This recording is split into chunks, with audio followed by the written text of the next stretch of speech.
For some reason this movie got very little love in the advertising department. If I hadn't seen X last week, I would have no idea that this movie was even coming out or existing. And after watching it, I wouldn't say it was the best horror movie in the world, but there are certain things I do appreciate in this movie.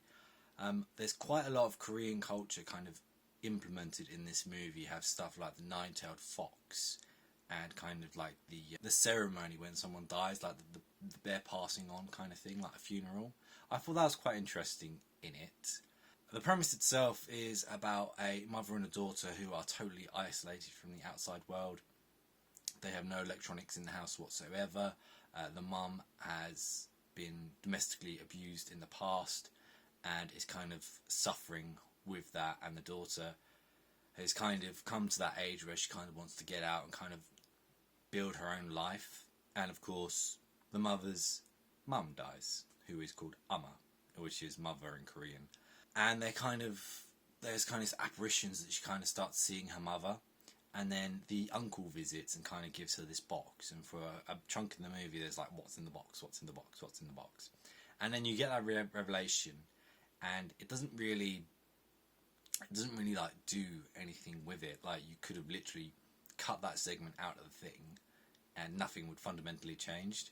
If there is one thing I would have actually enjoyed a bit more, I would have enjoyed a bit more of the uncle's inclusion, because he had good chemistry with the mother in this, and just seeing that he was more of a caring, supportive character as opposed to, here's your mother as ashes, I'm going to go piss off back to Korea, that's all you get from him.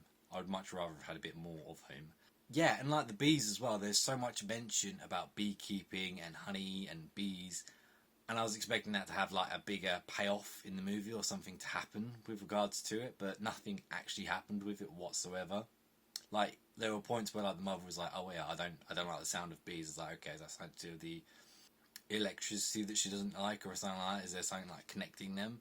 But no, nothing went on with that at all, and it was just kind of like pushed away. And then the ending, which generally you have like this big, for ghost movies you have like this big thing where like usually fighting the ghosts and stuff like that, and then things happen, and this wasn't really that. It was a lot more quiet and a bit more subdued, which I do appreciate the way it was going, but because it wasn't really that much of an interesting movie, I would have liked a bit more to actually like bring me in. But yeah, it was an alright movie. It's probably one that I wouldn't go to pay to cinema to watch. I'd probably wait till it comes out on streaming or something like that. But yeah, that's my thoughts on the movie. Thank you for watching, and I'll catch you next time. Bye.